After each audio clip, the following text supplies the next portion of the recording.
The sound of her body hitting the marble floor echoed through the empty mansion. But that wasn't what Raymond Weston would remember. It wasn't the crash. It wasn't the gasp as his pregnant daughter's airway closed under her husband's hands. It was the silence. The terrible, endless silence that followed. Charlotte Aldridge was 7 months pregnant when her CEO husband wrapped his fingers around her throat and squeezed until the world went black. He thought no one was watching.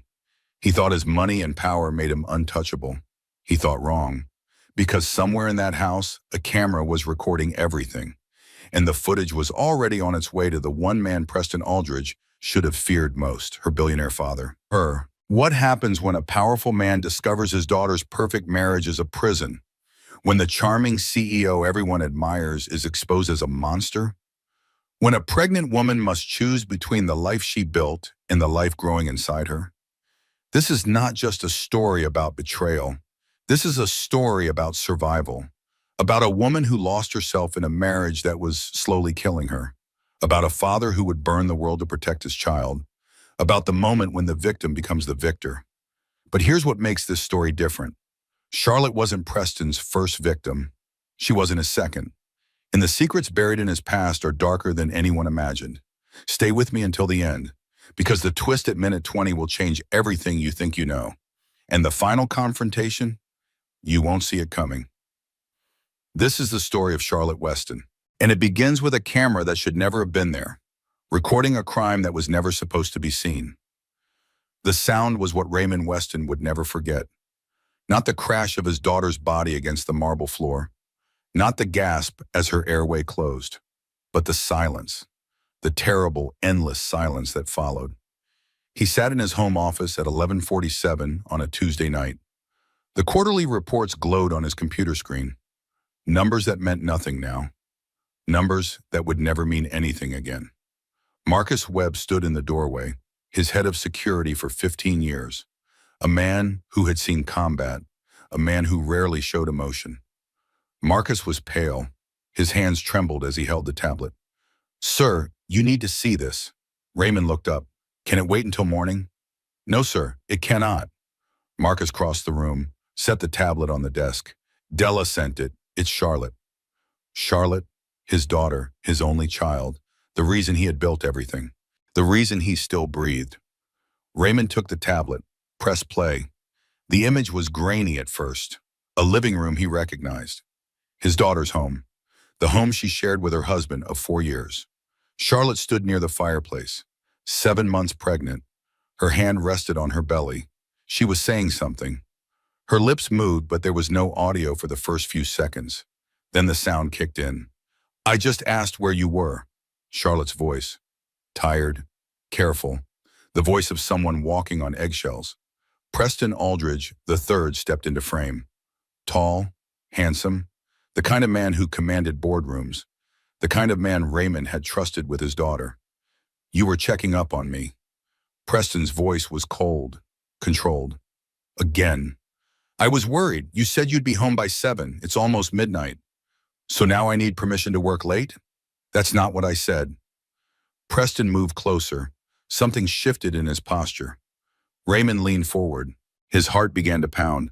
"You're always questioning me, always suspicious, always making me feel like a criminal in my own home." "Preston, I'm just tired. The baby's been kicking all day. I wanted to have dinner together." "There you go again, making me feel guilty, making everything about you." Charlotte took a step back. Her hand moved protectively over her belly. "I'm going to bed. We can talk in the morning when you've calmed down." She turned to leave. Preston grabbed her arm, spun her around. His hand closed around her throat. Raymond stopped breathing. On the screen, Charlotte's eyes went wide. Her mouth opened. No sound came out. Her hands clawed at Preston's grip. "You don't walk away from me." Preston's voice was a whisper now, intimate, terrifying. "You don't ever walk away from me." Charlotte's face changed color, red to purple. Her legs buckled. Preston held her up by her throat, like she weighed nothing, like she was nothing. Then he let go. Charlotte crumpled to the marble floor. Her head struck the edge of the coffee table. She lay still. Preston stood over her, adjusted his cuffs, walked to the bar cart and poured himself 2 fingers of scotch. He drank it slowly, looking at his unconscious, pregnant wife on the floor. Then he pulled out his phone. Yes, I need an ambulance. My wife fainted. She's pregnant. Please hurry. His voice was perfect, concerned, loving, exactly what a worried husband should sound like. Raymond watched him hang up, watched him kneel beside Charlotte, watched him arrange her body, move her away from the coffee table, stage the scene. The video ended. Raymond sat motionless. His coffee cup had fallen from his hand at some point. Brown liquid spread across the carpet. He did not notice. When? His voice sounded strange to his own ears, like it belonged to someone else. Tonight, about 2 hours ago, Della had the Nanny cam installed 3 weeks ago. She configured it to send footage directly to her phone. Where is Charlotte now? St. Margaret's Hospital. Preston told them she fainted. Pregnancy complications. Raymond closed his eyes. 17 times. He would watch that footage 17 times before morning. Each viewing, something inside him calcified into diamond-hard purpose. His daughter, his Charlotte, the little girl who used to fall asleep in his arms, the young woman who had danced at her wedding, the mother-to-be who had called him last week to tell him about the nursery colors. Her husband had choked her unconscious while she carried his grandchild. Raymond opened his eyes, picked up his phone, dialed. Bennett, I need you here now. Raymond, it's midnight. My daughter's in a hospital bed because her husband choked her unconscious while she carries my grandchild. I don't care if it's the apocalypse. Get me what I need. Silence on the line. Then, I'm on my way. Raymond ended the call, looked at Marcus. I want everything, every asset Preston Aldridge controls, every secret he's hiding, every woman he's hurt before my daughter. Marcus nodded. I'll have a team on it by morning. Not by morning, now. Raymond stood, walked to the window. The city glittered below. Millions of lights, millions of lives. None of them mattered right now. Only Charlotte, only the baby, only justice. Charlotte woke to the sound of machines beeping. Steady, rhythmic, annoying. The sound of hospitals. The sound of something being wrong. Her eyes opened slowly. White ceiling, fluorescent lights, the smell of antiseptic and artificial flowers. Her hand moved instinctively to her belly. A kick, strong and immediate. Relief flooded through her like warm water. The baby was okay. The baby was alive. Then the pain hit. Her throat, raw and burning, like she had swallowed broken glass. She tried to swallow. A nurse appeared, 50s, kind face, name tag read Gloria. Mrs. Aldridge, you're awake. How are you feeling? Charlotte tried to speak. The words came out as a whisper. Sandpaper on sandpaper. What happened? You were brought in about 3 hours ago. Your husband said you fainted, hit your head on the way down. Gloria checked the monitors, made notes. The baby is fine. Strong heartbeat. No signs of distress. Charlotte's hand went to her throat, touched the tender skin, felt the swelling. Gloria's eyes flickered to Charlotte's neck, then away. Professional, careful, seeing but not saying. Your husband is in the waiting room. Do you want me to get him? No. The words screamed in Charlotte's mind, but her mouth said nothing. Fragments of memory surfaced. Preston's face, his hand around her throat, the pressure, the darkness closing in, the cold floor rushing up to meet her. I fainted. That's what he told them. I fainted. But she hadn't fainted. She knew that now. The memories were coming back in pieces, sharp and jagged like broken glass. He had choked her, his hands around her throat, squeezing until she couldn't breathe, squeezing until the world went black. Mrs. Aldridge, Gloria's voice was gentle. Should I get your husband? Charlotte nodded, not because she wanted to see him, because she needed to understand. Gloria left. Charlotte lay still, her hand on her belly, feeling her daughter move. I'm sorry, the thought was automatic. I'm sorry I put you in danger. I'm sorry I didn't leave sooner. I'm sorry I didn't see. But she had seen. That was the truth she couldn't escape. She had seen the signs, the temper, the control, the way he made her feel small. She had explained it away every time. She had made excuses, accepted apologies, believed promises. 4 years of believing, 4 years of shrinking, 4 years of pretending that love was supposed to feel like fear. The door opened. Preston walked in, flowers in his hand, expensive ones. The kind he always brought when he had something to apologize for. His face was arranged in concern. Loving worry, devoted husband. Charlotte looked at him, really looked. And for the first time, she saw the mask. Darling. He sat on the edge of the bed, took her hand. His grip was firm, just a little too tight. You scared me. What happened? Her voice was a rasp. You fainted. The doctor says it's the pregnancy. You've been overdoing it. He squeezed her hand. I caught you, but not fast enough. You hit the coffee table. Charlotte stared at him, watched his mouth move, heard the lies pour out like honey. I fell, that's what he wants me to believe. I fell, but her neck told a different story.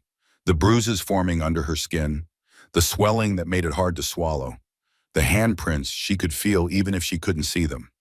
We need to go home, Preston said. Rest, no visitors. The doctor says stress is bad for the baby. No visitors. The words echoed in her mind. No visitors meant no witnesses. No visitors meant no one would see the truth. I'm tired, Charlotte whispered. I need to sleep. Preston smiled, that charming smile that had won her heart 5 years ago, that smile she now recognized as a weapon. Of course, darling. I'll be right outside. He kissed her forehead. His lips lingered, possessive, warning. Then he left. Charlotte lay in the hospital bed, machines beeping, baby kicking, truth settling like lead in her stomach. She pretended to sleep when he came back to check on her, counted his breaths, listened for the lie in his voice when he answered his phone. Yes, she's resting. Just a fainting spell.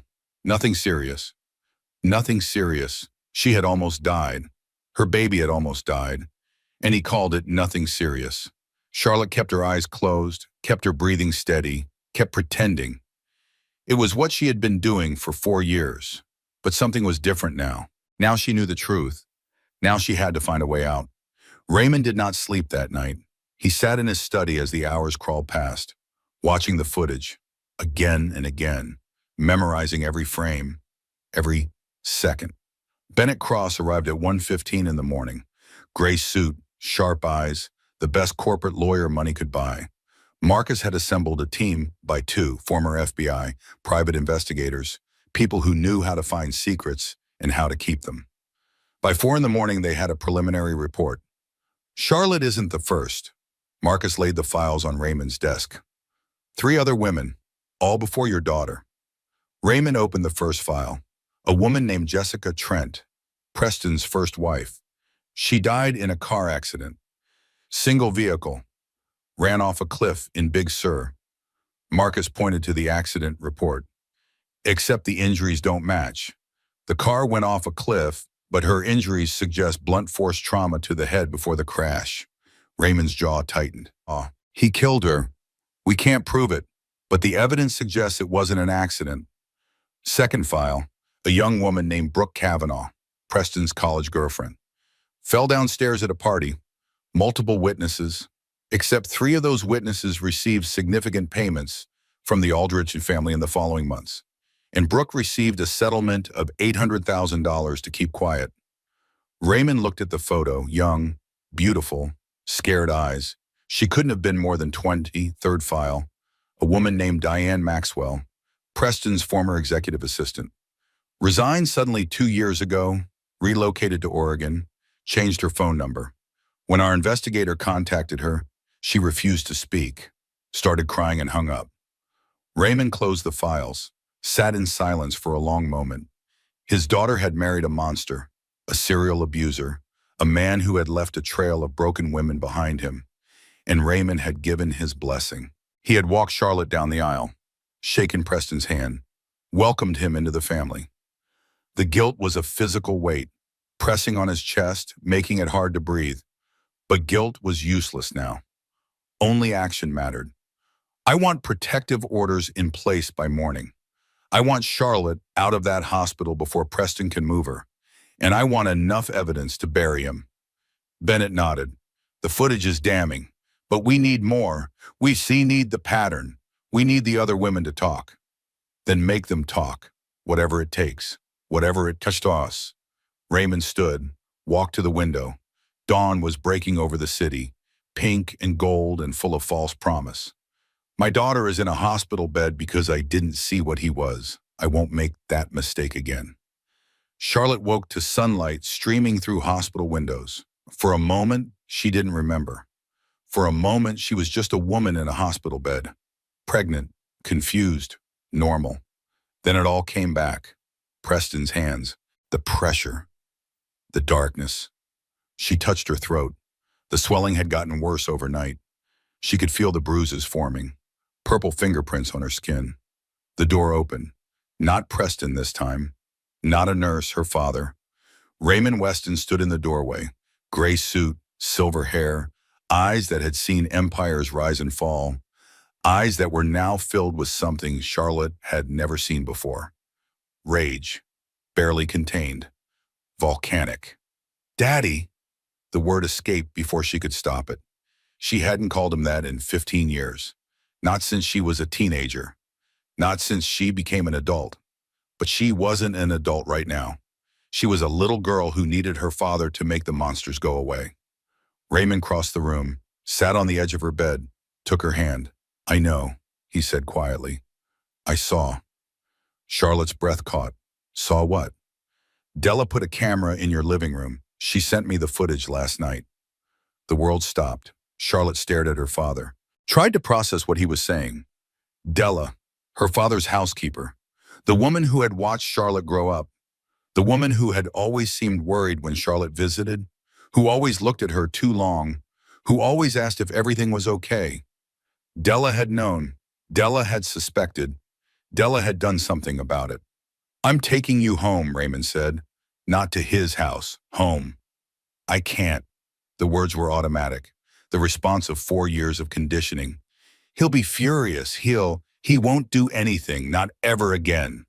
Charlotte shook her head, fear rising, the fear that had become as familiar as breathing. You don't understand. He has lawyers. His family has connections. He'll make it look like I'm crazy, like I'm lying, like... Charlotte, Raymond's voice cut through her panic. I have a video of him choking you unconscious. I have evidence of 3 other women he's hurt. I have more money and more power than the Aldridge family has ever dreamed of. He cannot touch you. He will never touch you again. Charlotte looked at her father, saw the certainty in his eyes, saw the love that had never wavered, and something inside her broke. Not broke like shattering, broke like dawn, like the first light after an endless night. She started to cry. Raymond held her, let her sob into his shoulder, didn't tell her it would be okay, didn't make promises he couldn't keep. Just held her, like he had when she was a child, like he would for the rest of his life. Preston arrived at 10:15 to find Charlotte's room empty. The bed was made. The monitors were silent. His wife was gone.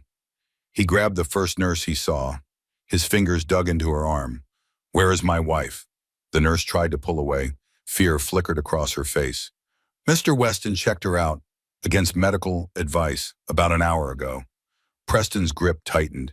His mask slipped. Just for a second. Long enough for the nurse to see something in his eyes that made her step back. Then the mask returned. Concerned husband. Worried about his pregnant wife. Thank you, he said smoothly. Released her arm, walked away. In the parking garage, he called Raymond. The older man answered on the first ring. Bring my wife back. Preston's voice was cold, controlled. Now, she's not your wife anymore. Raymond's voice was colder. She's just the mother of your child. And after what you did, you'll be lucky if you see that child from behind glass. You have no idea what you're starting, old man. Wrong. I know exactly what I'm starting. I've been ending men like you since before you learned to tie a Windsor knot. The line went dead. Preston stood in the parking garage, phone in hand, mind racing. This was not how it was supposed to go. Charlotte was supposed to be grateful, supposed to apologize, supposed to come home and pretend nothing had happened. That was how it always worked. That was how it had worked for 4 years. But Raymond had changed the game. Raymond had seen the video. Raymond had the evidence. Preston felt something he hadn't felt in a long time. Fear. Not fear of Raymond, not fear of consequences, fear of losing control. Charlotte was his. He had shaped her, molded her, made her what she was, and he would not let her go. Charlotte stood at the window of her childhood bedroom. Everything was the same, the pale blue walls, the white curtains, the view of the garden where she had played as a girl. Everything was different. She was different. Her hand rested on her belly. The baby kicked, strong and insistent, demanding acknowledgement. "I know you're there," Charlotte whispered. "I know you're counting on me." On the dresser, a photo from her wedding day. Charlotte in white lace, Preston in a tailored suit. Both smiling, both lying. She had been so happy that day, so certain, so blind.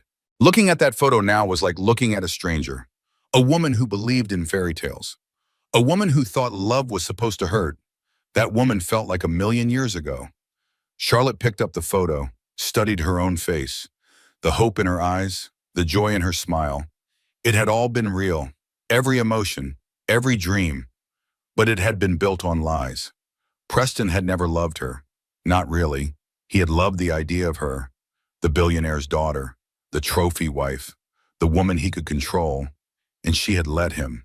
That was the hardest truth, harder than the violence, harder than the lies. She had let him make her small, day by day, word by word, touch by touch. She had apologized for having opinions, stopped seeing friends who asked too many questions, started believing she was the problem. He never loved me. The thought was clear and cold. He loved the power he had over me. Charlotte set the photo face down, turned back to the window.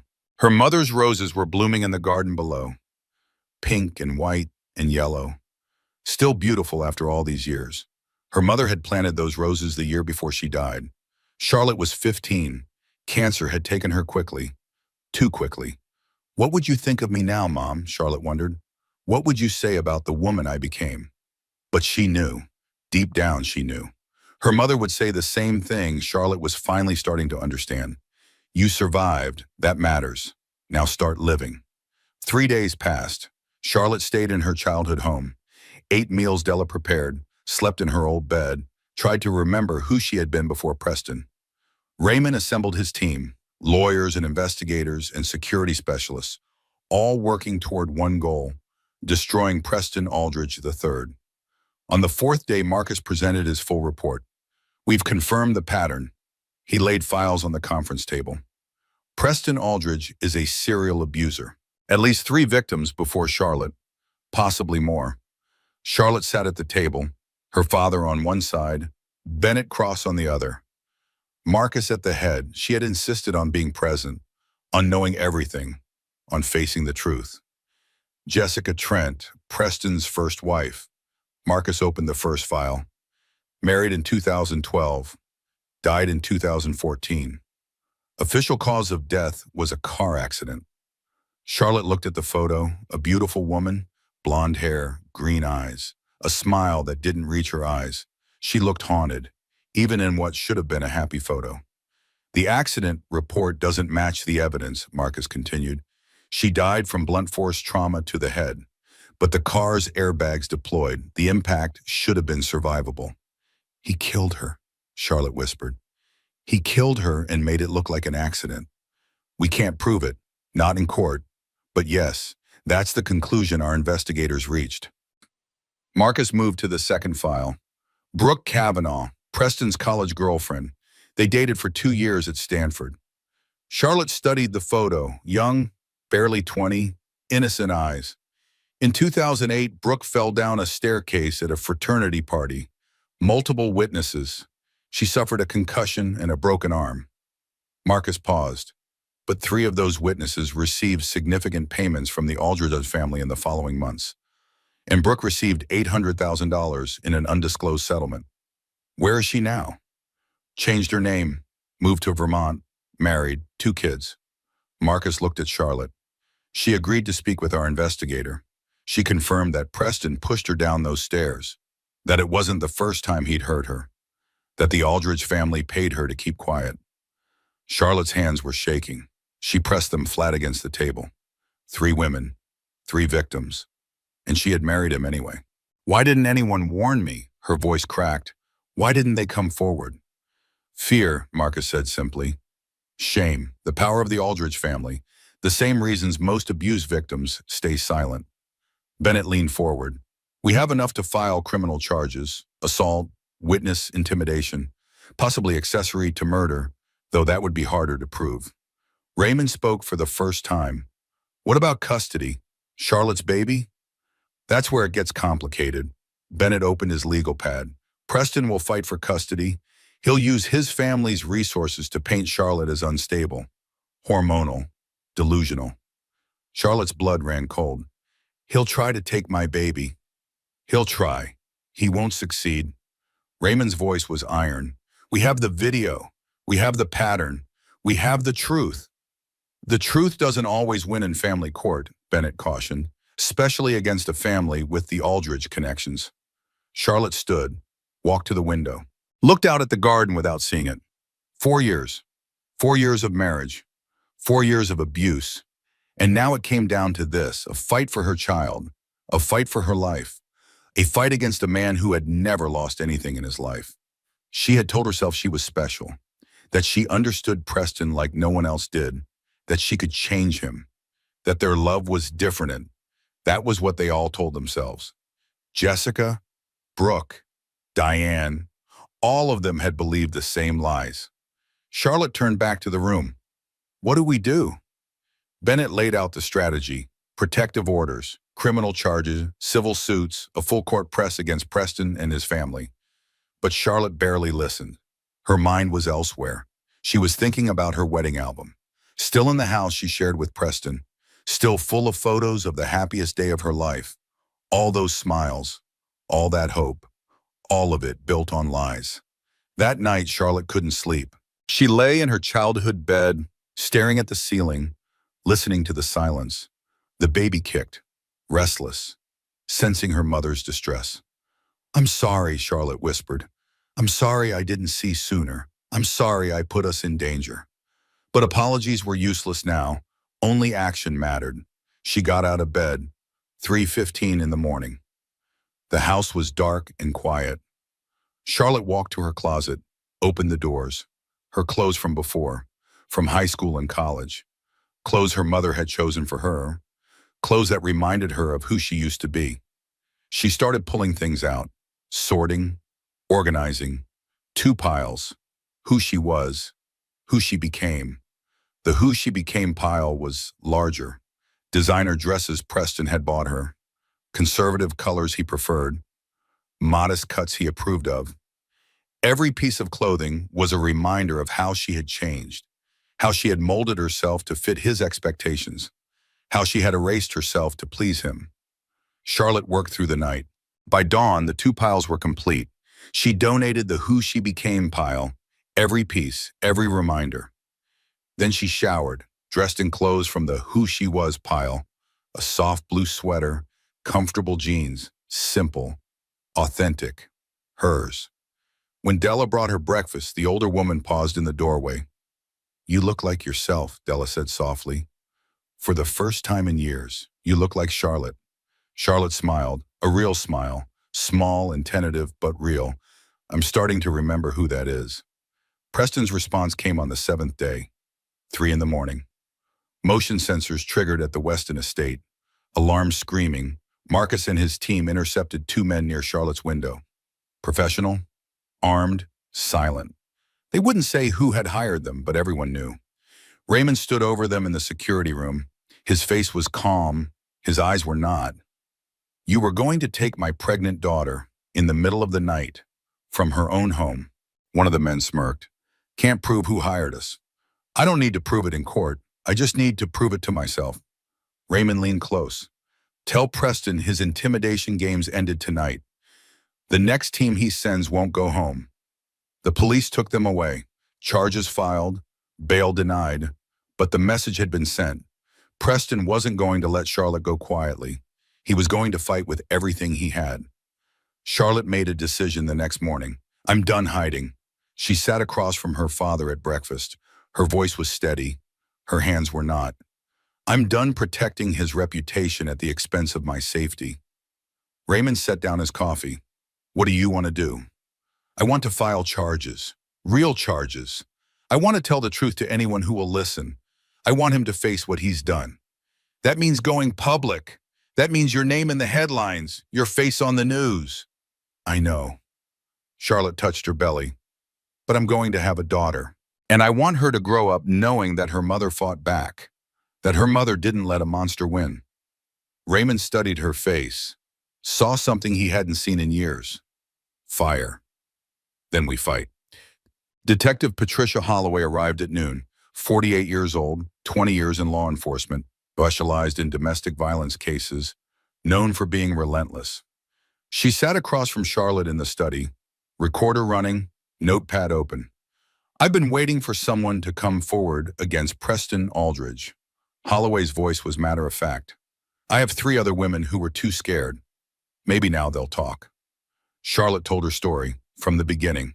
The wedding night when Preston had grabbed her arm hard enough to bruise. The escalation over 4 years. The night he had choked her unconscious. She didn't cry. She had done enough crying. Now was the time for truth. Holloway showed her photos of the other victims, Jessica, Brooke, Diane. Do you recognize any of these women? Charlotte shook her head. I never met them. Preston never talked about them. He wouldn't. Men like him compartmentalize. Each woman is separate. Each relationship is a fresh start. Holloway paused. Until the pattern repeats. The interview lasted 3 hours. When it was over, Charlotte felt empty, hollowed out, like she had poured everything she had onto that recording, but also lighter, like a weight had been lifted. The truth was finally out. Whatever happened next, she had spoken. Dr. Hannah Reeves called that afternoon. Charlotte's obstetrician for the past 7 months, a woman who had seen her through every checkup, every ultrasound, every concern, a woman who had noticed the bruises Charlotte always explained away. Your blood pressure is concerning. Dr. Reeves' voice was gentle but firm. The stress is affecting the baby. You need to rest. You need to be calm. Charlotte laughed. The sound was hollow. Calm. My husband tried to kill me. His family is trying to silence me. And I'm supposed to be calm. Silence on the line. Then Dr. Reeves spoke again. Charlotte, I should have said something sooner. The bruises, the way you flinched when I touched your arm, the way you always wore scarves in the summer. Charlotte closed her eyes, remembered all those appointments, all those lies she had told. I fell. I bumped into the door. I'm so clumsy. The excuses came automatically, like breathing, like lying. You knew, Charlotte said quietly. You suspected. I should have reported it. I should have pushed harder. Dr. Reeves' voice cracked. I failed you. I won't fail you again. What do you mean? I've documented everything. Every appointment. Every injury I noted. Every concern I recorded. A pause. If this goes to court, I'll testify. I'll tell them what I saw. Charlotte's throat tightened. You would do that? You're my patient. You're a survivor. And you're not alone. 2 days later, the tabloid story broke. Billionaire's daughter makes wild accusations against CEO husband. Charlotte read it on her phone. Every word, every insinuation, gold digging, hormonal, crazy. The source was clearly from the Aldridge camp. The quotes were too perfect, the spin too obvious. Comments flooded in, people she had never met judging her life. She just wants his money. Pregnancy hormones make women crazy. Why didn't she leave sooner if it was so bad? Charlotte scrolled, read, absorbed. Each comment was a knife, a different kind of violence. But something strange happened as she read. The comments stopped hurting, not because they weren't cruel, they were, but because she knew the truth. She knew what had happened. She knew what Preston had done. Their opinions didn't change reality. Their judgments didn't make the video disappear. Charlotte closed her phone, set it aside. I know what happened. I know what he did. Their opinions don't change the truth. Her anger was a clean thing now, purified, focused. Let them judge. Let them doubt. Let them believe whatever they wanted. She knew the truth, and the truth would set her free. The phone call came on a Tuesday afternoon. Charlotte was in the garden, sitting among her mother's roses, feeling the baby move. Della appeared at the gate. "There's a call for you. Someone named Sloane Aldridge." Charlotte froze. Sloane, Preston's younger sister, the woman who had been at family dinners, who had sent baby gifts, who had always seemed uncomfortable around her brother. "She says she'll only speak to you," Della added. "She says it's important." Charlotte took the call in the study, alone, against everyone's advice. "I know you have no reason to trust me." Sloane's voice was thin, stretched, like a wire about to snap. "But I have something you need." "What could you possibly have that I would want?" Silence, then. "Records. From when Preston was 17, what he did to his girlfriend in prep school, what our parents paid to make disappear." Charlotte's breath caught. "Why would you give me this?" A long pause. When Sloane spoke again, her voice was barely a whisper. "Because I was in that house too. I know what he is. I've always known." Another pause. "And I'm tired of protecting him." The records arrived by courier the next morning. Sealed envelope, handwritten note from Sloane. "This is everything. I'm sorry I didn't speak sooner." Charlotte opened the envelope with shaking hands. Preston Aldridge III, age 17, senior at Wellington Academy, assault and battery of a fellow student. Miranda Chen, 16 years old. The details were clinical. Medical reports, police statements, settlement documents. But the reality behind the words was horrifying. Preston had beaten his high school girlfriend. Badly. She had spent 3 days in the hospital. The Aldridge family had paid $800,000. The police report had been sealed. Miranda had transferred schools, changed her name, disappeared. That was 17 years ago.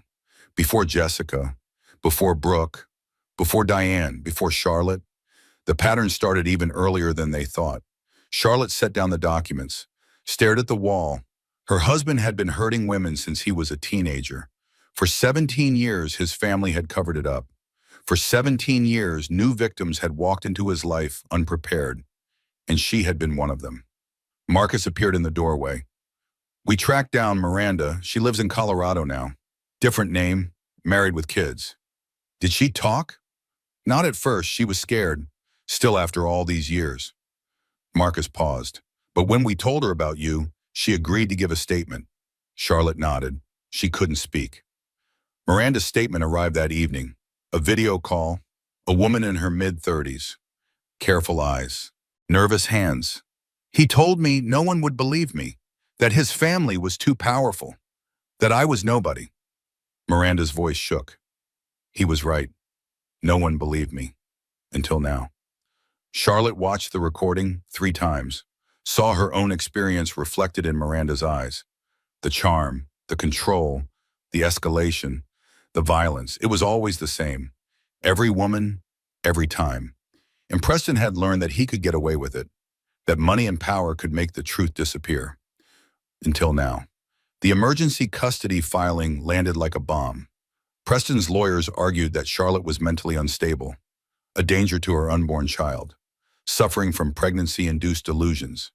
They wanted a court-appointed guardian. They wanted to take her baby. Bennett Cross read the filing aloud, his voice tight with anger. Charlotte sat motionless, ice forming in her veins. "They're using my pregnancy against me, claiming my accusations are hormonal fantasies." "It's a standard play," Bennett said. "Attack the credibility of the accuser. Make the victim look crazy." "Can they win?" Bennett hesitated. That was an answer enough. Raymond spoke. His voice was calm, controlled, deadly. "Over my dead body, and before my dead body, over his." He turned to Marcus. "I want everything we have compiled, every victim, every document, every piece of evidence. We're going to bury this custody motion so deep it never sees daylight." Charlotte stood, walked to the window, looked out at the garden where she had played as a child. She had thought filing charges was the hard part. She had thought speaking the truth was enough.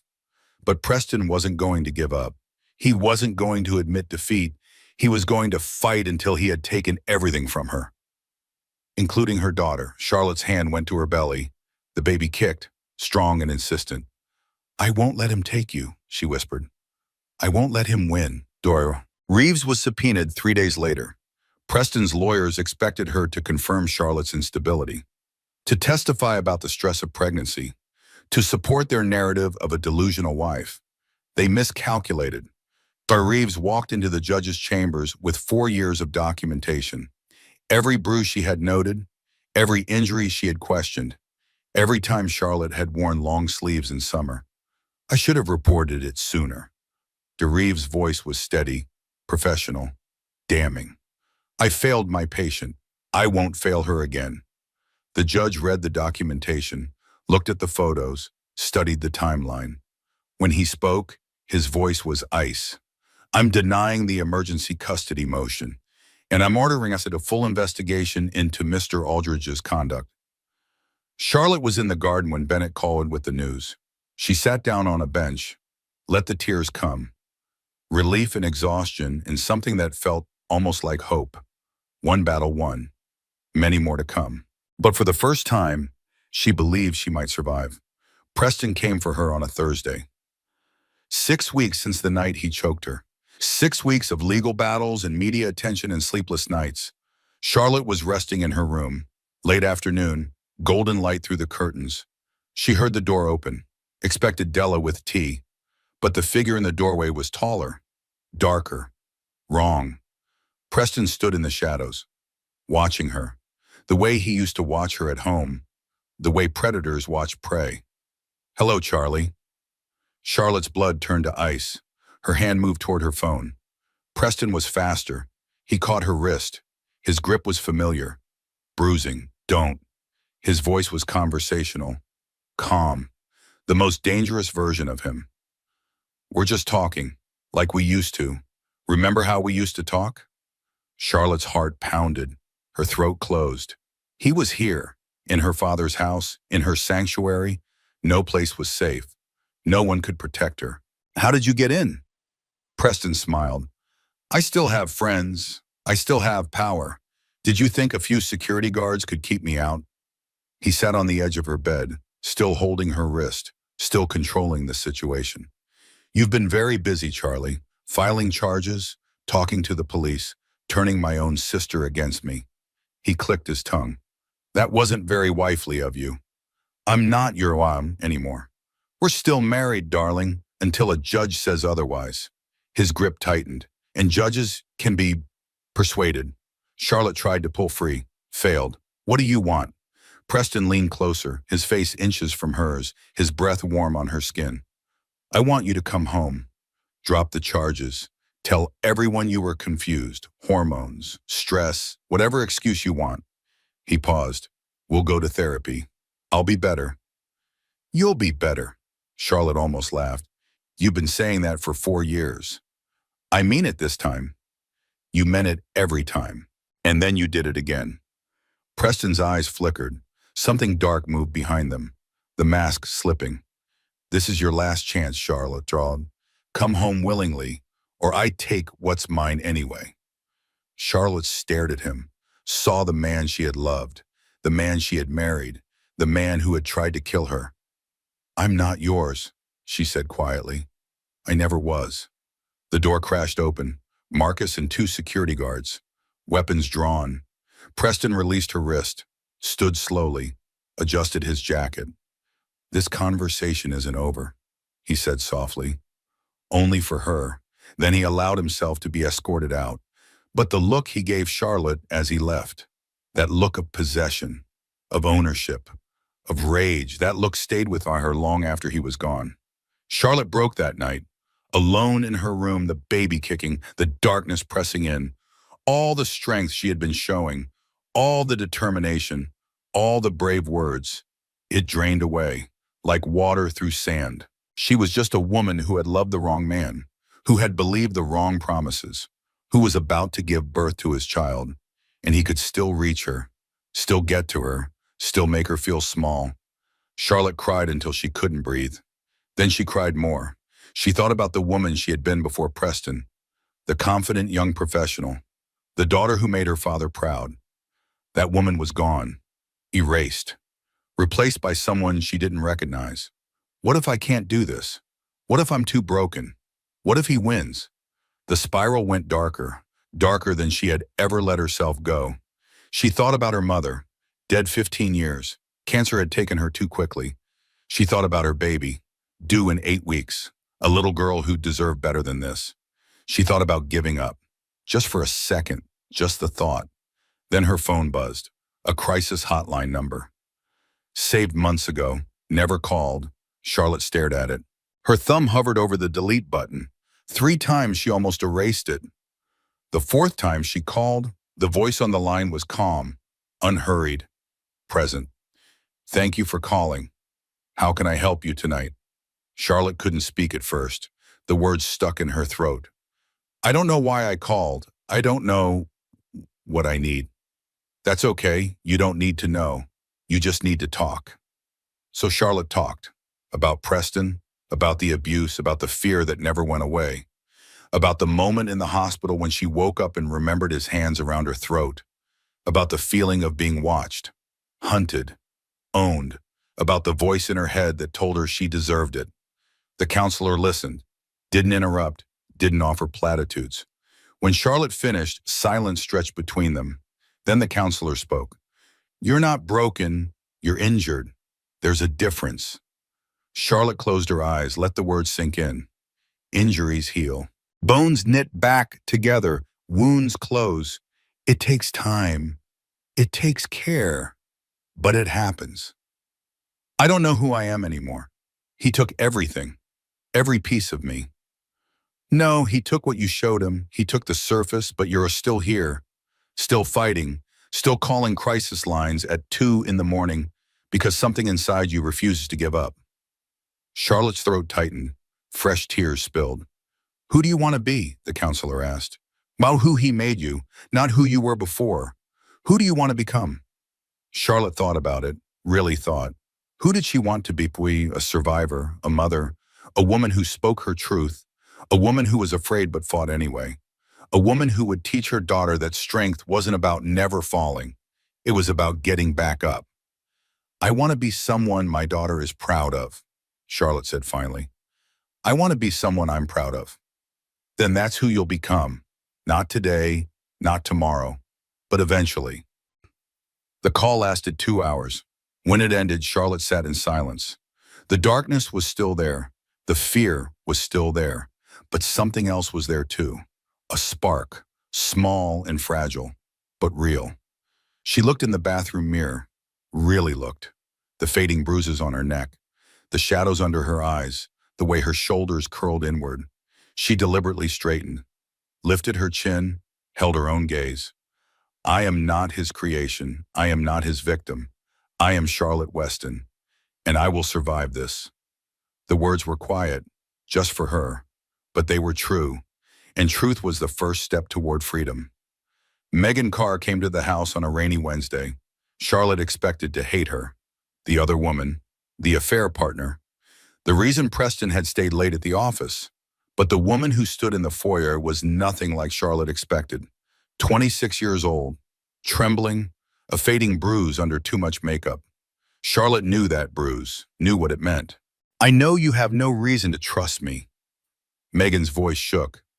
I know I'm the last person you want to see. What do you want? To apologize. To explain. Megan took a shaky breath. To tell you that you are not alone. Charlotte studied her, saw the fear in her eyes, the shame in her posture, the same broken pieces Charlotte saw in her own reflection.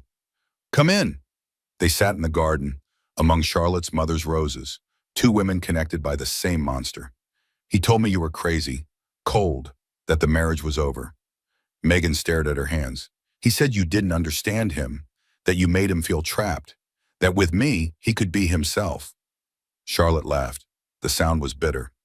Let me guess, for a while it was perfect. He was charming, attentive, made you feel special. Megan nodded. I thought I was different. I thought he actually loved me. We all thought that. Charlotte's voice softened. That's how it works. Then he started changing, getting angry, telling me I was too needy, too demanding, that I was suffocating him. Megan's voice cracked. The first time he hit me, I told myself it was an accident. He was stressed. Work was hard. It wouldn't happen again. But it did. Again and again, each time worse. Megan touched the bruise on her cheek. I tried to leave 3 times. He said he'd destroy my career, tell everyone I was a homewrecker, make sure I never worked again. Charlotte reached out, took Megan's hand. What changed? Megan looked up. Her eyes were wet. I saw the news coverage. I saw you fighting back. I saw a woman who had been through what I was going through, and she didn't give up. She paused. I thought, if she can do it, maybe I can too. Charlotte's throat tightened. She had spent weeks feeling alone, isolated, like no one understood. But she wasn't alone. There were others, women like Megan, women like Jessica and Brooke and Miranda, all of them connected by the same man, the same violence, the same lies. Will you testify? Megan nodded, tears streaming. I'll tell them everything. Bennett Cross called a meeting that afternoon. The conference room was full. Lawyers and investigators and witnesses. Everything they had built over the past 6 weeks, every piece of evidence, every statement. We now have, Bennett began, the nanny cam footage showing the assault, medical records from 4 hospitals documenting a pattern of abuse, testimony from 5 victims spanning 17 years, Dr. Reeves' documentation of injuries over 4 years, Sloan Aldridge's family records showing cover-ups since Preston was a teenager, and Megan Carr's statement about the ongoing affair and abuse. He set down his pen, looked around the room. We're not just getting Charlotte a divorce. We're putting Preston Aldridge in prison. Raymond nodded, satisfaction in his eyes. But Charlotte spoke first. I want him to face what he's done. I want the truth to come out. But I want my daughter more than I want revenge. The room went quiet. What do you mean? Bennett asked. A trial means my daughter growing up with news clips of her father's violence. It means reliving every moment in public. It means making our pain into entertainment. Charlotte paused. If Preston pleads guilty, if he admits what he is, if he surrenders custody completely, he can avoid the trial. Raymond leaned forward. Charlotte, I know you want to destroy him. I understand. Part of me wants that too. She looked at her father. But I've already lost 4 years of my life to that man. I won't lose more. And I won't let my daughter's childhood be defined by his crimes. Silence stretched through the room. Then Bennett nodded slowly. We can make the offer, but I don't think he'll take it. Then we go to trial, but we do it my way, with dignity, without becoming what he is. Raymond studied his daughter, saw something he hadn't seen in years, not just survival, wisdom. Your way, he agreed. Whatever you need. The offer was delivered to Preston's lawyers the next morning. Guilty plea to assault in the first degree, 3 years minimum, permanent restraining order, full custody to Charlotte, no visitation until the child was 18 and chose contact. Preston's response came that evening. He was fighting. He would rather risk prison than give up control. Charlotte wasn't surprised. That was who he was. Control mattered more than anything, more than freedom, more than his daughter. Then we go to trial, she said quietly. But she wasn't angry anymore. Not the hot, burning anger of the early days. This was different. Cold, clear, certain. He had made his choice. Now he would face the consequences. Charlotte spent the next 2 weeks preparing, but not just for the trial, for everything after. She chose a name for her daughter, Hope Eleanor Weston. Hope for the future. Eleanor for her mother. She painted the nursery herself. Soft yellow walls, white curtains, a rocking chair by the window. She had dinner with friends she hadn't seen in years. Women who had called and called until Preston convinced her they were toxic. Women who welcomed her back without judgment. She laughed, really laughed, for the first time in years. Small acts of reclamation. One day at a time. She was building a life, her own life, without Preston's shadow hanging over it. Dr. Reeves visited for a checkup, noted the improved blood pressure, the color in Charlotte's cheeks, the light in her eyes. You look different, the doctor said. Stronger. Charlotte smiled. For 4 years, I made myself smaller every day. Now I'm taking up space again. I forgot how good that feels. The trial began on a Tuesday in October. The courtroom was packed, media overflow, 3 networks live streaming. Charlotte wore a simple gray dress, no jewelry, no armor of wealth, just herself.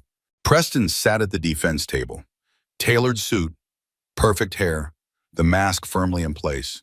But Charlotte could see the cracks now, the tension in his jaw, the anger in his eyes. He was losing control, and he couldn't stand it. The prosecution opened with the video. The courtroom gasped. One juror covered her mouth, another looked away.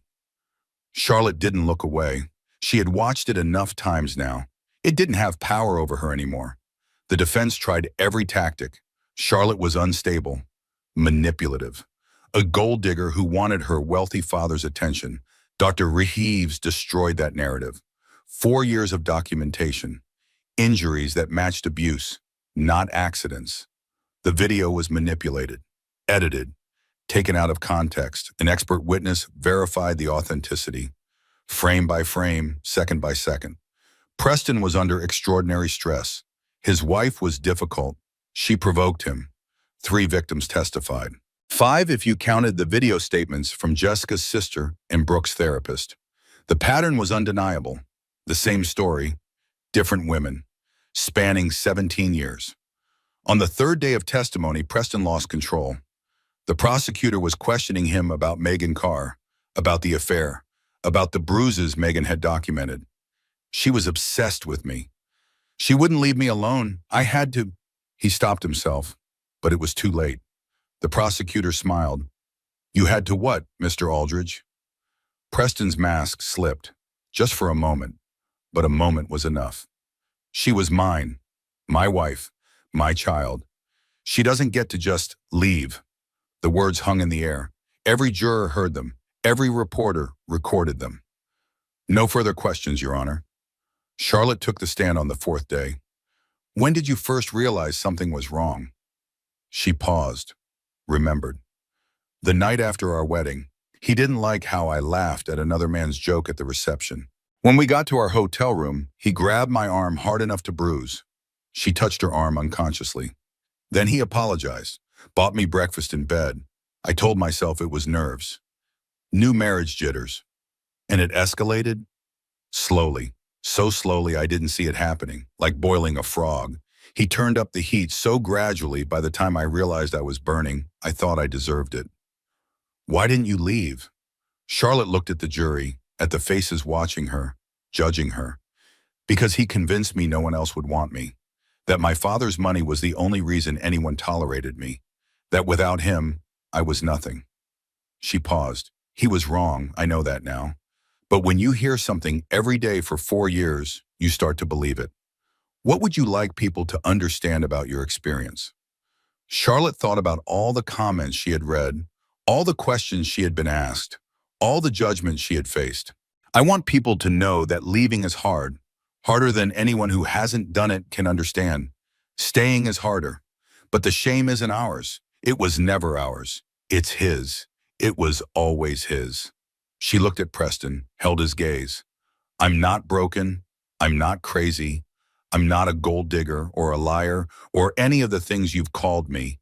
I'm a survivor, and I'm done being silent. The jury deliberated for 6 hours. Charlotte waited in a witness room, her father beside her, Della in the corner, the people who loved her closest. Her phone buzzed. Text from Megan. Whatever happens, you change things. You made it possible for others to speak. Charlotte typed back, we changed things together. At 4:17 in the afternoon, the verdict came. Guilty on all counts. Assault in the first degree, criminal stalking, witness intimidation. 15 years, eligible for parole in 8. Preston stood motionless as the sentence was read. His face blank, his eyes dead. He turned to look at Charlotte in the gallery. His gaze held no remorse, only rage, only the frustrated fury of a man who couldn't control what was his. Charlotte met his gaze, didn't flinch, didn't look away. She mouthed 2 words. I'm free. The first contraction hit at 4:17 in the morning. Charlotte woke from a dreamless sleep. Her hand went to her belly. The tightening sensation spread across her abdomen like a wave. She lay still, counted the seconds, waited. 20 minutes later, another one came. This is it, she thought. This is really happening. She reached for her phone, called Della first.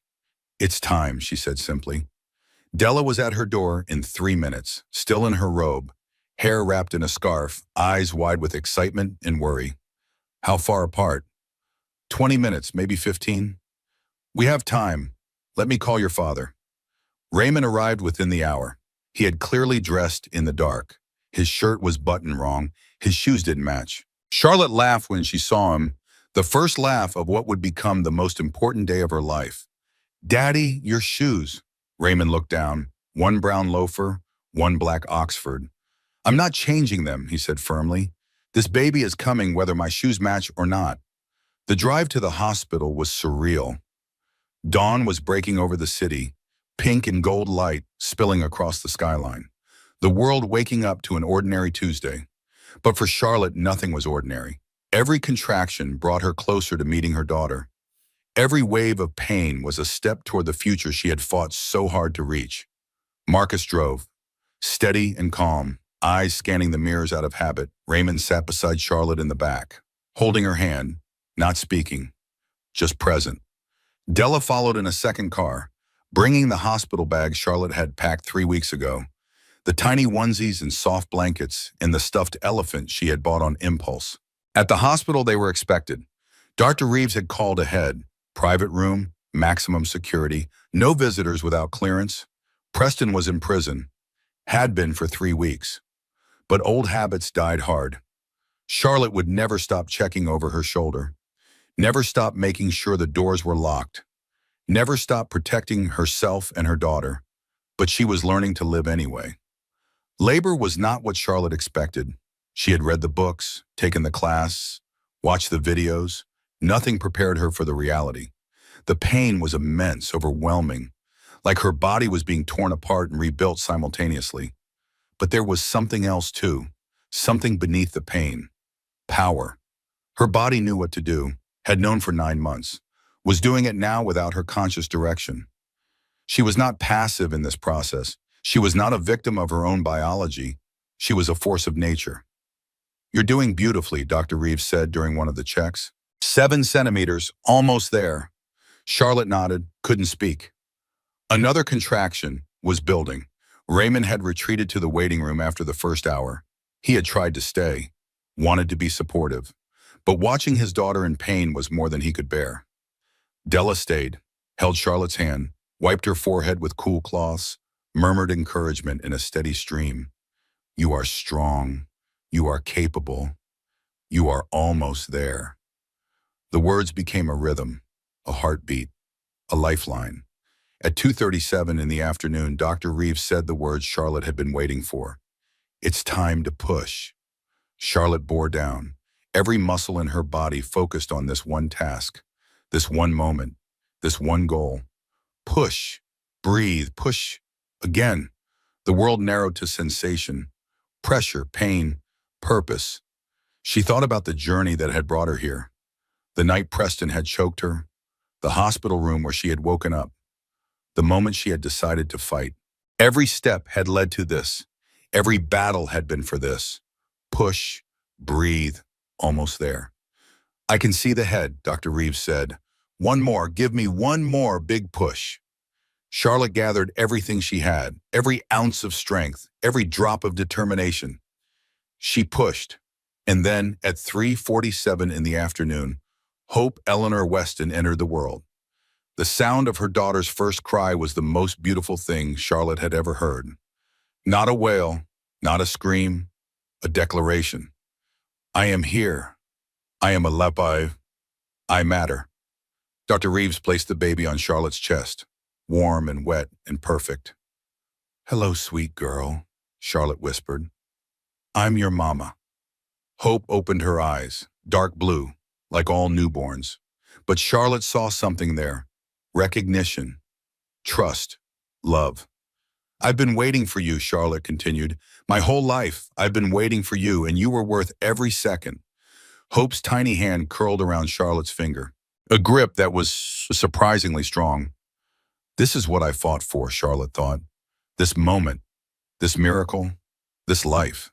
The tears came then, unstoppable, overwhelming. Not tears of sadness, not tears of fear, tears of pure crystalline joy. She had survived, she had endured. She had brought this beautiful child into the world, and nothing would ever be the same. Raymond came in an hour later. He stood at the door for a long moment, just looking, taking in the scene. His daughter in the hospital bed, his granddaughter in her arms, 2 generations of his heart in one room. Can I?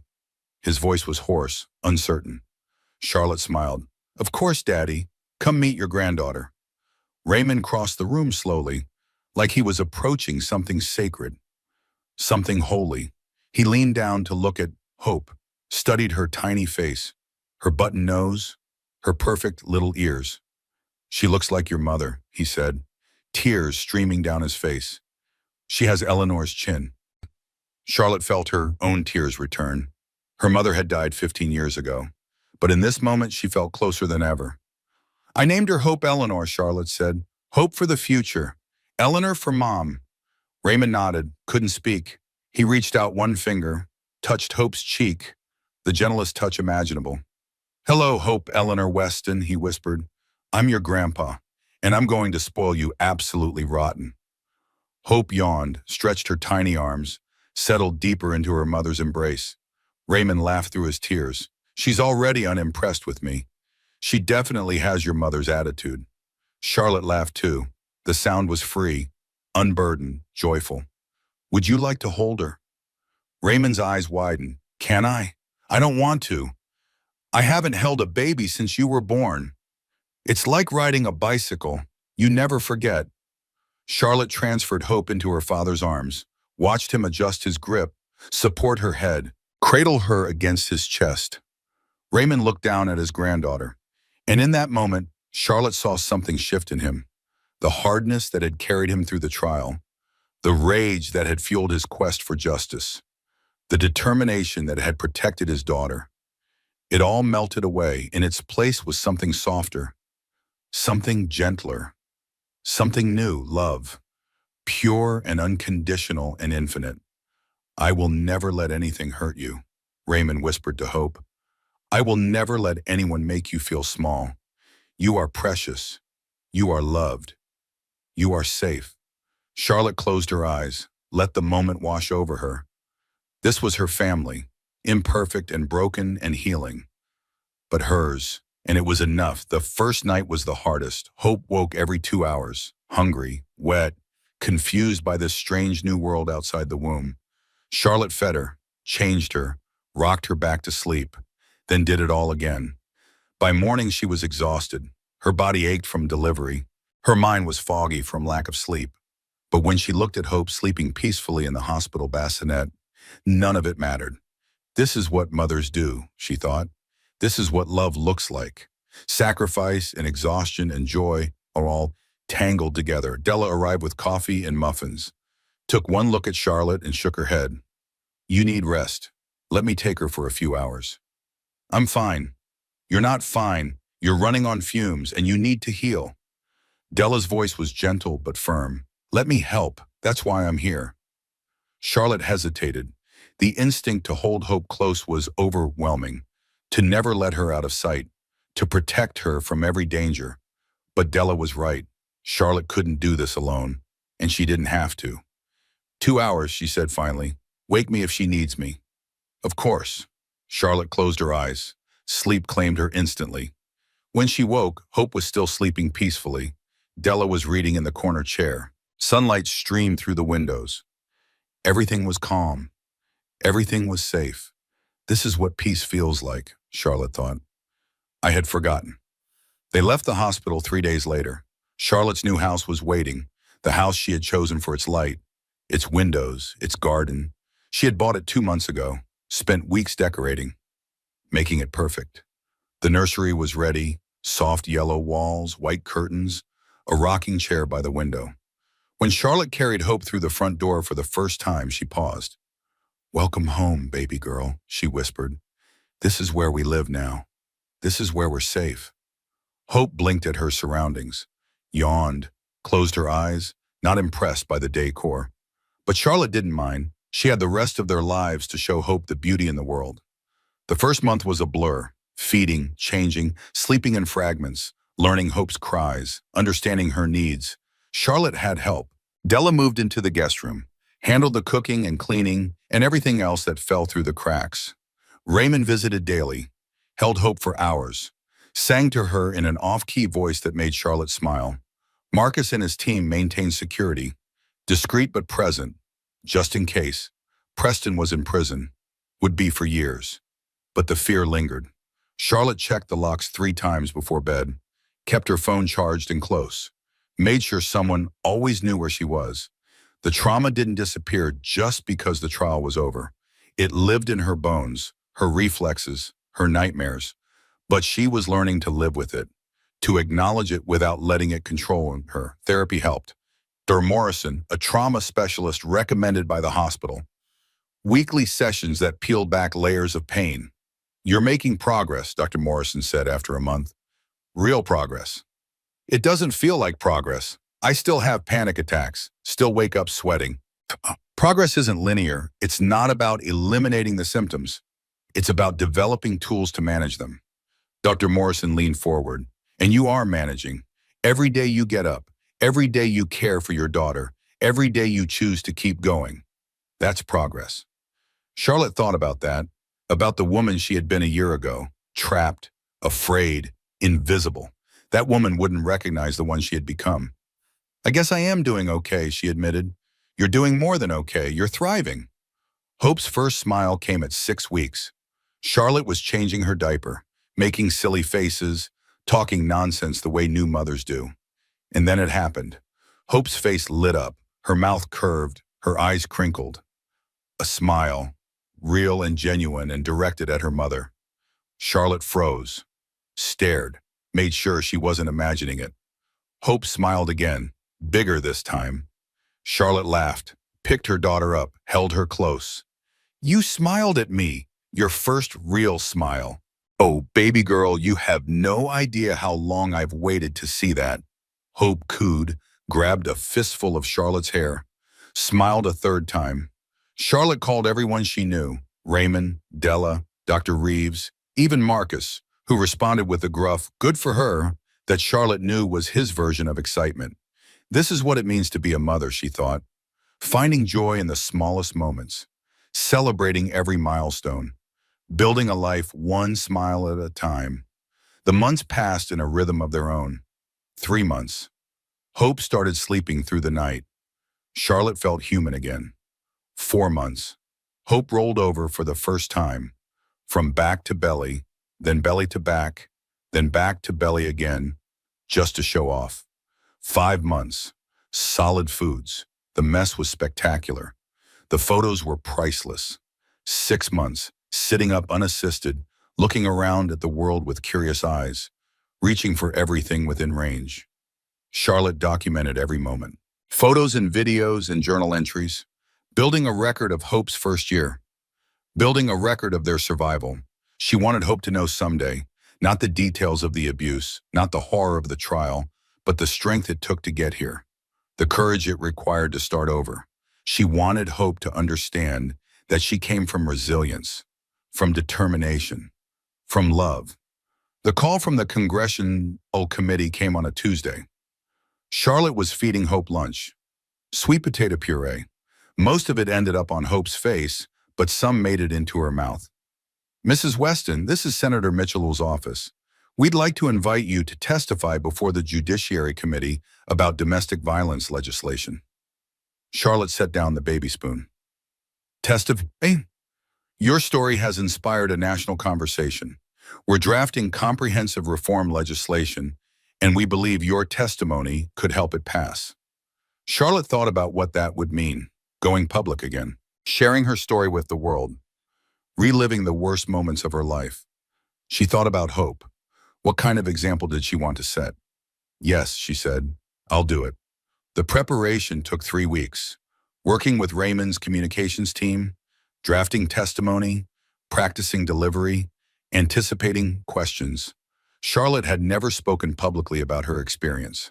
The trial had been closed to cameras. The media coverage had used stock photos. This would be different. This would be deliberate. This would be her choice. "Are you sure about this?" Raymond asked the night before. "You don't have to prove anything to anyone."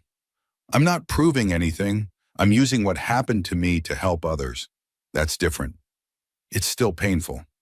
"Yes, but pain can have purpose." "That's what I've learned." Raymond studied his daughter, saw the woman she had become. "Your mother would be proud of you," he said quietly. "I hope you know that." Charlotte felt tears prick her eyes. "I know, Daddy, I know." The hearing room was packed. Senators at the dais, staff filling the seats behind them, media cameras along the walls, public gallery overflowing. Charlotte sat at the witness table, microphone in front of her, water glass to the side, notes she had memorized but brought anyway. Hope was with Della, safe and happy and blissfully unaware that her mother was about to address the nation. "Ms. Weston, please proceed with your opening statement." Charlotte took a breath, looked out at the assembled faces, the people who would decide whether her story mattered. "My name is Charlotte Weston. I am a survivor of domestic violence. I am a mother, and I am here to tell you that this is not a women's issue. This is not a private matter. This is a crisis that affects millions of Americans, and it requires a comprehensive response." She told her story, from the beginning. The first warning signs she had dismissed, the escalation she had explained away, the night she had almost died. "I was lucky," she said. "I had resources. I had a father who could protect me. I had lawyers and security and options that most victims don't have. And I still almost didn't make it out." She paused. Let that sink in. What about the women who don't have those resources? What about the mothers who can't afford lawyers? The sisters who don't have safe places to go? The daughters who have been told that no one will believe them? Charlotte leaned forward. They deserve better. We all deserve better. And that starts with you, with the laws you write, the funding you allocate, the message you send that domestic violence will not be tolerated in this country. She looked directly into the camera. To anyone watching who sees themselves in my story, who is trapped in a relationship that hurts, who is afraid to leave, you are not alone. You are not crazy. You are not worthless. And there are people who will help you. She paused, including me. The testimony lasted 4 hours. Questions from senators, statistics from experts, stories from other survivors who had found the courage to speak. By the end, Charlotte was exhausted, emotionally drained, but also strangely peaceful. She had done what she could, said what needed to be said. The rest was up to them. Raymond was waiting in the hallway. He didn't say anything, just hugged her. "I'm proud of you," he whispered. Charlotte held on tight. "Let's go home. I want to see my daughter." The legislation passed 3 months later. Hope's Law, they called it. Comprehensive domestic violence reform. Funding for shelters, training for law enforcement, protections for survivors. Charlotte watched the vote on television. Hope in her lap, Della beside her on the couch. When the final tally was announced, Charlotte cried. Not for herself, not for the recognition, for all the women who would be helped, all the lives that would be saved, all the children who would grow up in safer homes. Her pain had become purpose. Her survival had become service. And that was the greatest victory of all. 1 year after the trial, Charlotte sat in her garden. The roses were blooming, pink and white and yellow and red, a riot of color in the morning sun. Some were her mother's roses, transplanted from the Weston estate, survivors like Charlotte herself. Others were new, varieties Charlotte had chosen herself, colors that spoke to her, shapes that made her smile. Her mother's legacy and her own future, growing side by side. Hope was walking now, 11 months old and determined to explore every inch of her world. She toddled across the grass with the focused concentration of a mountaineer. "Careful, baby girl," Charlotte called. "Watch the—" Hope fell, landed on her bottom in the soft grass, looked surprised for a moment, then laughed, got up, tried again. Charlotte smiled. That was her daughter, fearless, resilient, unstoppable. The letter from prison arrived on a Thursday. Charlotte recognized the handwriting immediately, the precise strokes, the elegant curves, the penmanship of a man who had been raised to believe his words mattered more than anyone else's.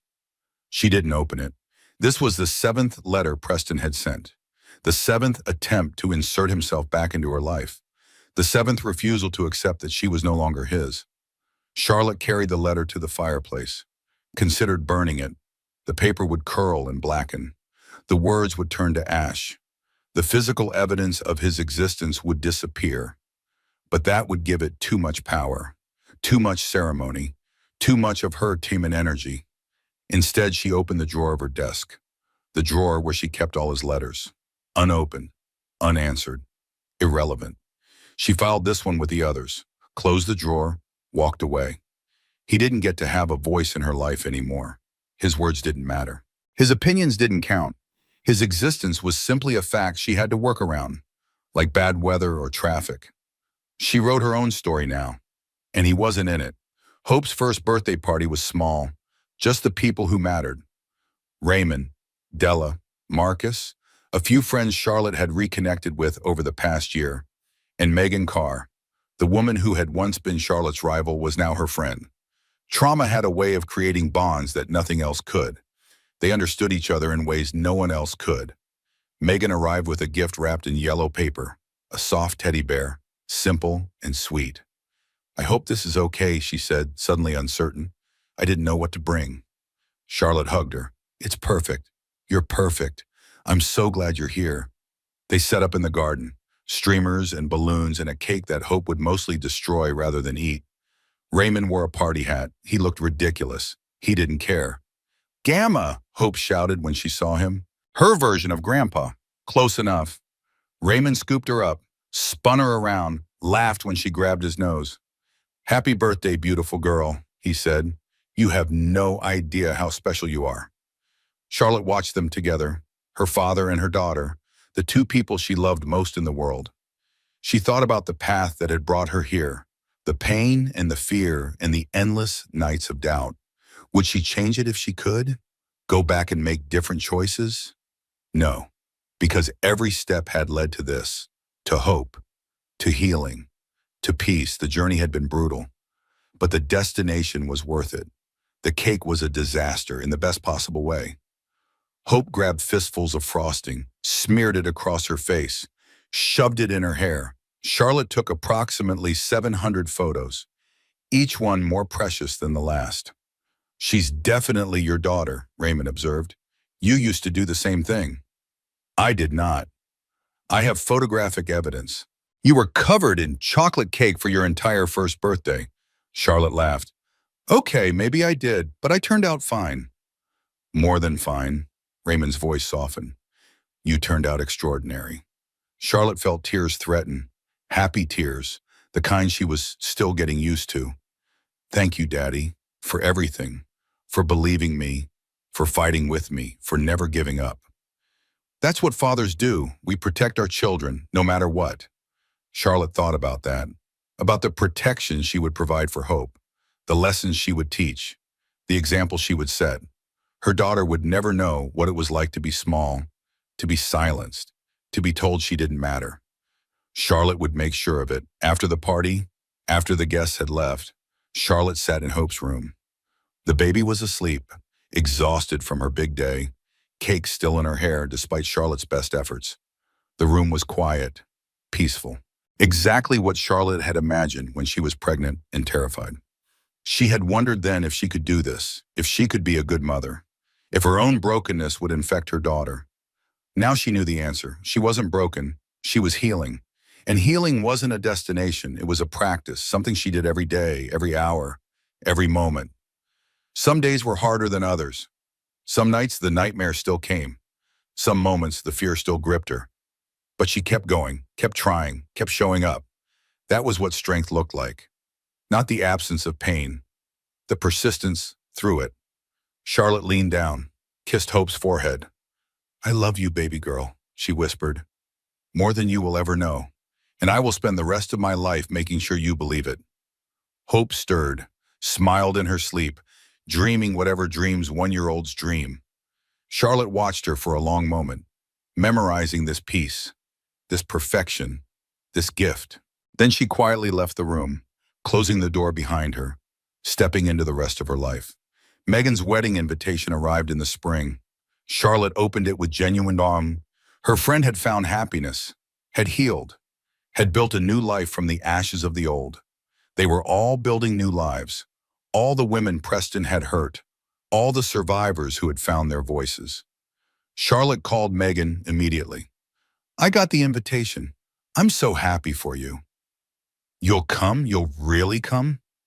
"Wild horses couldn't keep me away." They talked for an hour about the wedding, about the future, about how far they had both come. "Do you ever think about him?" Megan asked quietly. "About Preston?" Charlotte considered the question.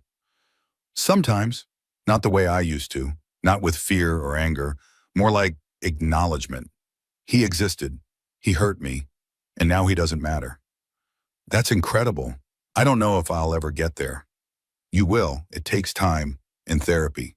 And a lot of grace for yourself." Charlotte paused. "But you'll get there. I know you will." The wedding was beautiful. A small church in Vermont, white flowers everywhere. Megan radiant in a simple lace gown. Charlotte sat in the third row, Hope on her lap, watching her friend walk toward her future. David, the groom, was crying before Megan even reached the altar. Good tears, happy tears, the tears of a man who knew exactly how lucky he was. Charlotte thought about her own wedding, the dress she had loved, the vows she had believed, the hope she had felt. All of it had been real. Her feelings had been genuine. She had truly loved Preston. But love wasn't enough, not when the other person was broken in ways that couldn't be fixed. Not when charm hid cruelty and promises masked control. She had learned that the hard way. But she had also learned something else, something better. Love could heal. Love could rebuild. Love could create something beautiful from the ruins of something terrible. That was what Megan had found, what Charlotte had found with Hope. That was what made the pain worth it. After the wedding, Megan found Charlotte in the garden. "Thank you," Megan said, "for being here, for being my friend, for showing me this was possible. You showed yourself. I just opened the door." "We opened it together," Charlotte smiled. "That's how it works. We lift each other up. We carry each other through. None of us survives alone." Megan hugged her, tight and long and full of meaning. "I love you, Charlotte. You know that, right?" "I know. I love you too." They stood together in the garden. Two survivors, two friends, two women who had found their way out of the darkness and into the light. Hope learned to talk in the months that followed, not just single words, full sentences, observations about her world. "Mama bird," pointing at the window. "Gamma funny," laughing at Raymond's jokes. "More please," reaching for her favorite snacks. Charlotte documented every new phrase, every milestone, every step in her daughter's journey. "This is what I fought for," she thought again and again. "This life, this joy, this future." The simple moments, breakfast together, walks in the park, bedtime stories, the complex moments, tantrums and teething, and the endless negotiations of toddlerhood. All of it precious, all of it worth every sacrifice. Charlotte started writing in the fall, not the legal documents and testimony she had become accustomed to, something different, something personal. A book, her story, the truth about what happened and how she survived. "Who is this for?" Dr. Morrison asked in one of their sessions. "For anyone who needs it, for women trapped in situations like mine, for people who don't understand what domestic violence really looks like." "And for yourself?" Charlotte thought about that. "Yes, for myself too. To make sense of it all, to transform the pain into something meaningful." Writing was harder than she expected. Reliving the memories, finding the right words, being honest about her own mistakes, but it was also cathartic. Each chapter she completed was another piece of the past she could release. She wasn't writing for revenge or recognition. She was writing for healing, hers and others. Raymond read the draft on Christmas Eve. Charlotte had given it to him nervously, her truth laid bare on 300 pages. He disappeared into his study, didn't emerge for 4 hours, When he came out, his eyes were red. "I didn't know," he said quietly. "I didn't know how bad it was, how much you were hiding. I didn't want you to worry. I thought I could handle it." "You shouldn't have had to handle it alone." Charlotte crossed to him, took his hands. "I wasn't alone, not really. I had Della watching over me. I had you, even when I pushed you away. I had people who loved me, even when I couldn't let them in." "This book," Raymond said, "it's going to help people. You know that, right?" "I hope so." "It will, because it's honest, because it shows the reality, the confusion and the shame and the gradual erosion of self." He squeezed her hands. "You're going to save lives with this." Charlotte hoped he was right. Hope's second birthday arrived faster than seemed possible. 2 years old, running and talking and asserting her independence with fierce determination. "I do it myself" became her favorite phrase, applied to everything from putting on shoes to climbing stairs to feeding the cat. Charlotte let her try, let her fail, let her try again. That was how strength was built, through struggle and persistence and the knowledge that falling down wasn't the end. Hope would fall many times in her life. Charlotte couldn't prevent that, but she could teach her daughter to get back up, to keep going, to never give up on herself. That was the greatest gift she could give. The book was published in the spring. Invisible Bruises, A Survivor's Story by Charlotte Weston. Charlotte held the first copy in her hands, felt the weight of it, the reality of it, her words, her truth, available for the world to see. The response was overwhelming. Letters and emails and social media messages. Women who saw themselves in her story, men who finally understood what their sisters and mothers and daughters had experienced. Invitations to speak, interviews and podcasts and television appearances. Charlotte said yes to some, no to others, balanced visibility with privacy, advocacy with motherhood. She was no longer hiding, but she was also no longer obligated to share every piece of herself. Boundaries. Another thing she had learned the hard way. The most meaningful response came from a stranger, a woman named Sarah, a letter handwritten on notebook paper. "Dear Mrs. Weston, I read your book in 2 days. I couldn't put it down because you were telling my story. Everything you described, the charm and the control, the apologies and the escalation, the feeling of being crazy because he kept telling me I was. I've been with my husband for 12 years, 2 kids, a nice house, a life that looks perfect from the outside. But inside, I'm dying, slowly, day by day, just like you described. Your book made me realize something. I'm not crazy. He's not going to change. And I don't have to stay. I don't know what happens next. I'm scared. I have no money of my own. My family thinks he's wonderful. But I called a hotline last night. They're helping me make a plan. I wanted you to know. Your story gave me courage. Your survival showed me it was possible. Thank you, Sarah." Charlotte read the letter 3 times, crying harder each time. This was why she had written the book. This moment, this woman, this life being saved. She wrote back immediately. "Dear Sarah, you are not alone. You are not crazy. And you are braver than you know. The road ahead will be hard. There will be days when you want to give up. Days when going back seems easier than going forward. But it isn't. I promise you it isn't. Forward is hard. Yeah. But forward is life. Forward is freedom. Forward is everything you deserve. I'm here if you need me. Not just as an author, as a survivor, as someone who understands. You can do this. I know you can." With love and solidarity, Charlotte, the summers passed in a haze of sunshine and laughter. Hope grew taller, smarter, more herself with each passing day. She had Charlotte's determination and Raymond's stubbornness, a combination that made parenting both challenging and wonderful. Waiting became her second favorite word, applied to everything. Why is the sky blue? Why do birds fly? Why can't I have ice cream for dinner? Charlotte answered every question, even when she didn't know the answer, especially then. "I don't know, baby girl. Let's find out together." Curiosity was precious. Wonder was sacred. Charlotte would nurture both as long as she lived. Raymond grew older, slower, more content. He had stepped back from the company, let younger executives take the reins. Spent his days in the garden or with his granddaughter.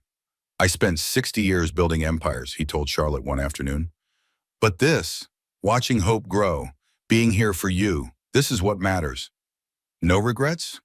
One, I wish your mother could see this, see who you've become, see the family we've built. Charlotte took his hand. She knows, Daddy. Wherever she is, she knows. Hope started preschool in the fall of her 3rd year. Charlotte cried when she dropped her off, stood at the window watching her daughter navigate this new world. Hope didn't cry. She marched in confidently, found the art supplies, started creating. That was her daughter. Fearless and creative, and absolutely certain she belonged. Charlotte had given her that certainty, had built it into her foundation, had made sure Hope never questioned her own worth. The greatest gift, the most important legacy. 5 years after the trial, Charlotte received an unexpected visitor, Sloane Aldridge, Preston's sister, the woman who had provided the evidence that sealed his fate. Charlotte hadn't seen her since the trial, hadn't known how to reach out. The connection between them was complicated. Sloane looked different, lighter, like a weight had been lifted. I wanted to apologize, she said, for not speaking up sooner, for protecting him for so long. You protected yourself. There's no shame in that. I protected the family name, the reputation, the money. Sloane shook her head. I told myself it wasn't my problem, that what he did to other women wasn't my responsibility. It wasn't, not really. It felt like it was. It feels like it still is. Sloane met Charlotte's eyes. I'm starting a foundation for domestic violence survivors, using my share of the Aldridge money. I want to turn something toxic into something healing. Charlotte felt tears threaten. That's beautiful. Will you help me? Advise me? I don't know what I'm doing, but I know you do. Charlotte thought about the strange paths life took, the unexpected alliances, the healing that could come from the most unlikely places. Yes, she said, I'll help you. The foundation launched the following year, the Aldridge Weston Foundation for Domestic Violence Prevention, an unlikely partnership that made headlines. Charlotte and Sloane worked side by side, building something meaningful, transforming family pain into public purpose. The foundation funded shelters, trained counselors, supported legislation, helped thousands of women find their way to safety. It couldn't undo the past, couldn't erase the harm Preston had caused, but it could prevent future harm, could save future lives. That was enough. That was everything. Hope grew into a remarkable child, strong and compassionate and absolutely certain of her place in the world. She knew her story. Charlotte had told her the age-appropriate version, would tell her more as she got older. You were born from courage, Charlotte told her, from strength, from love. What about my father? The question came when Hope was 7, inevitable and necessary. Charlotte had prepared for this moment, had rehearsed the words, but nothing prepared her for the reality. Your father made bad choices. He hurt people, including me. He's in prison now because of what he did. Hope processed this. Will I ever meet him? That's your choice when you're older, when you're ready, if you ever want to. Do you hate him? Charlotte thought carefully before answering. No, I don't hate him. Hating him would mean he still has power over me, and he doesn't. Not anymore. She paused. What happened to me was terrible, but it led to you, and you are the best thing that ever happened to me. Hope hugged her, tight and trusting and full of love. I love you, Mama. I love you too, baby girl, more than anything. 10 years after the trial, Charlotte stood in her garden. The roses were everywhere now, a beautiful chaos of color and fragrance. Her mother's roses, her own roses, Hope's roses planted on her 5th birthday. 3 generations of women, growing together. Hope was running through the garden, 10 years old and full of energy, chasing butterflies she would never catch. Raymond sat on the bench, 80 years old now, slower but still present, still watching over his girls. Charlotte walked among the roses, touching the petals, breathing the fragrance. She thought about the woman she had been, 20 years old and falling in love with the wrong man. She thought about the woman she had become, 42 and healing, growing, thriving. The journey between those 2 women had been brutal. Dark nights and desperate moments in a darkness she had nearly not survived. But she had survived. She had more than survived. She had transformed. That evening, after Hope was asleep, Charlotte sat at her desk. She was writing again. A new book, different from the first. This one was about healing, about the long road back from trauma, about finding peace in unexpected places. She wrote about therapy and patience and grace, about the support of family and friends, about the slow, steady work of rebuilding a self. She wrote about hope, about the care of watching a child grow, about the healing power of unconditional love. She wrote about forgiveness, not for Preston, but for herself, for all the choices she wished she had made differently, for the years she had lost. Forgiving herself had been the hardest part, but also the most important. The final chapter of the book was a letter to her younger self, to the woman who had stood at the altar in a white dress, who had believed in fairy tales, who had thought love was supposed to hurt. Dear Charlotte, I know you can't hear me. I know you have to walk this road yourself, make your own mistakes, learn your own lessons. But if I could tell you one thing, it would be this. You are not broken. You are not worthless. You are not the things he tells you. You are strong, even when you feel weak. You are brave, even when you are terrified. You are valuable, even when he makes you feel small. One day, you will find your way out. You will rebuild your life from the ashes. You will raise a daughter who knows her worth. One day, you will sit in a garden surrounded by roses. You will watch that daughter grow. You will feel peace in your bones. The road to get there is hard, harder than anything you've faced, but you will walk it, step by step, day by day, and on the other side, you will find something you've forgotten existed, yourself. With love, Charlotte, she finished writing, set down her pen, looked out the window at the garden. The moon was full, silver light spilling over the roses. Everything quiet, everything still. Charlotte felt peace settle over her, deep and true and hard-won. She had survived, she had healed, she had built a life worth living, and tomorrow she would do it all again. That was what strength looked like. That was what hope meant. The sun rose over the garden the next morning, pink and golden, full of promise. Hope ran outside before breakfast, chasing butterflies, laughing at the world. Raymond arrived with pastries from the bakery. His shoes matched today. Progress.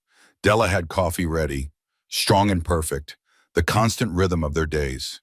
Charlotte stood at the kitchen window, watching her family, feeling grateful for every ordinary moment. This is what I fought for, she thought one final time. This life, this love, this peace, she had found it, against all odds. Through all the darkness, she had found it, and she would never let it go. And so Charlotte Weston found her peace, not in revenge, not in bitterness, but in the quiet strength of a woman who refused to be broken. She turned her darkest chapter into a beacon of hope for thousands of others. Proof that no matter how trapped you feel, there is always a way out. If this story touched your heart today, I have a small favor to ask. Hit that subscribe button and join our community of over 1 million listeners who believe in the power of stories that matter. Tap the like button if Charlotte's journey inspired you. Your single tap tells us to keep creating stories like this one. And if you know someone who needs to hear this message today, someone who might be fighting their own invisible battle, share this story with them. You never know whose life you might change with one simple click. Drop a comment below and tell me, what moment hit you the hardest? Was it when Raymond saw the footage? When Charlotte finally faced Preston in that courtroom? Or when little Hope took her first steps in that sun-filled garden? I read every single comment. Your words fuel these stories. Turn on the notification bell so you never miss our next upload. Because next week we have another incredible story that will keep you on the edge of your seat. Thank you for staying until the very end. That means the world to me. Remember, you are stronger than you know, you are braver than you feel, and your story is not over yet. Until next time, take care of yourselves and take care of each other.